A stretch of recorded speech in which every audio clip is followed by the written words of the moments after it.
All right. Well, good morning. Welcome to Breakfast with the Bible.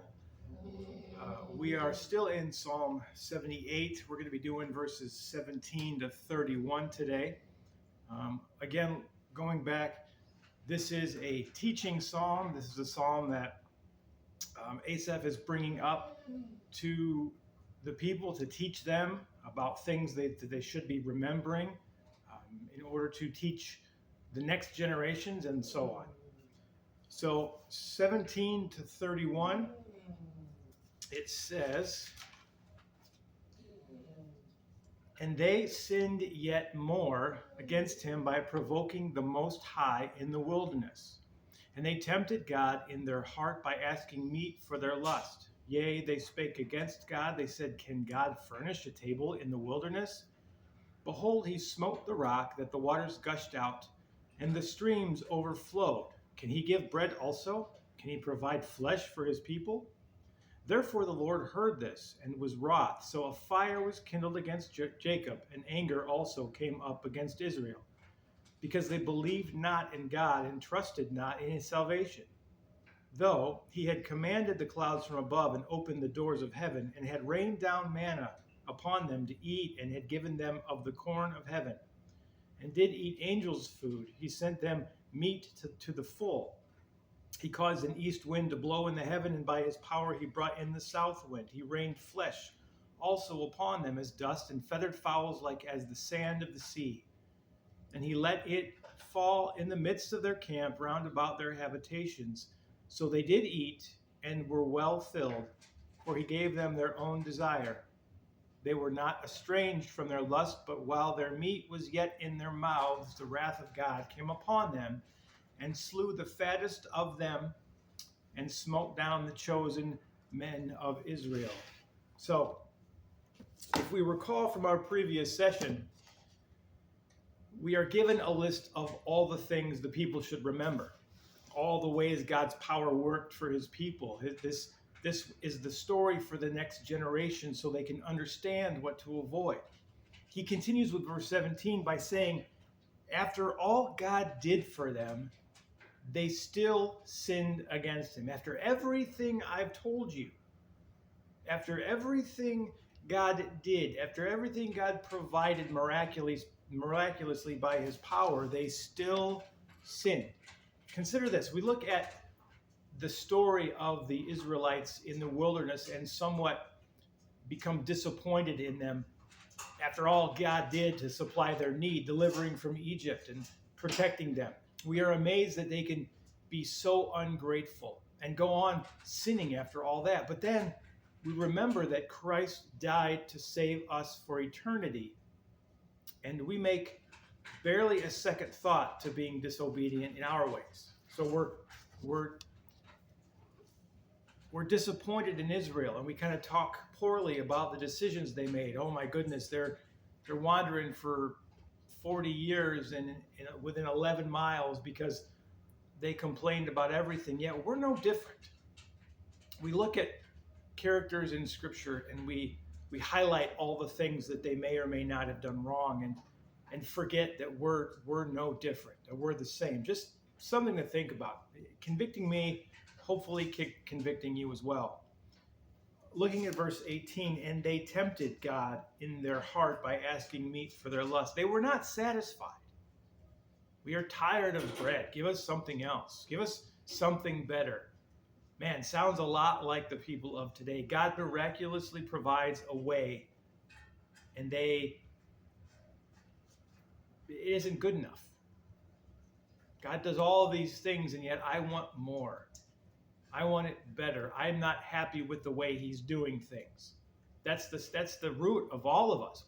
We all get to that point. God's done this, but I wish he would have done something else. I wish I could have something different. How often does God provide for us and we find ourselves dissatisfied with it? Verse 19, yea, they spake against God. They said, can God furnish a table in the wilderness? This is like a sarcastic question. They expressed their lack of faith in him by suggesting he couldn't give them a feast in the desert. Could God provide us with a banquet in the middle of the wilderness? Really? God, can he do that? Of course. Again, they're forgetting all the things that he's already done. He can provide water from stone. That's mentioned in here as well. Can God? Can God? Can God? Would one find themselves in a troubled place? Excuse me. We would find ourselves in a troubled place if our attitude is that of can God? Can God really? Will God really? Hath God really said? Sounds familiar, right? Instead, it ought to be God can. There is no question there. There's no question about whether or not he can. Now, the question remains sometimes if he will or will not, and that's totally up to him. But whether or not he can, that is not up for debate. 21, therefore the Lord heard this and was wroth, so a fire was kindled against Jacob, and anger also came up against Israel. Here is the response. God heard it and was angry. Now this word wroth, he was furious. It is important to remember that the sins here that made God furious were ingratitude, testing, and doubt. These aren't horrendous acts against humanity. This is a lack of thankfulness. This is a complaining. This is a doubt against God. How are we with these things? Do we suppose we have ever made God angry over these things? Or we think, well, no, God understands because that's just the way I am. God understands because I'm going through something. So he understands why I complain or why I doubt. That's not it. God doesn't change. Our lack of faith in God is still something that we practice. It's still something that we're good at. And it's still something that hurts his heart. And here he is very angry with it. The text says fire was kindled. This is a boiling anger. This is something within him that is almost to the point of not being able to restrain. This is an overwhelming sense of anger because they believed not. Because they believed not in God and trusted not in his salvation. That's verse 22. His fire was kindled. His anger was boiling because they believed not. Look at all the things I've done for you and you still don't believe. That causes God to become very, very angry. Though he never failed to provide everything they needed. He didn't stop giving them what they needed. He was still angry, yet he never stopped providing for their needs. You don't believe me. You don't believe all the things I've done for you. That makes me very angry.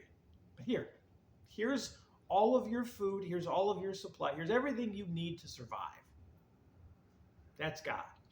He gave the sustenance out of nothing.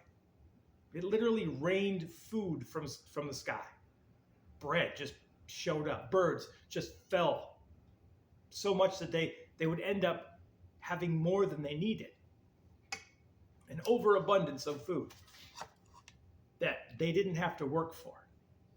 That God gave them regardless of how believing they were in his power. God actually gave into their lust, their selfishness. He was not obligated to give them any more that was necessary, certainly not after their despicable ingratitude.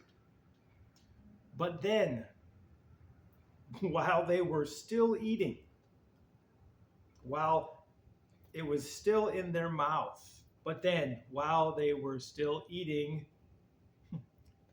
Numbers 11:33, but while the meat was still between their teeth, before it was chewed, the wrath of the Lord was aroused against the people, and the Lord struck the people with a very great plague. God gave them, in their disobedience and rebellion, all the desired, and the meat became a plague of judgment.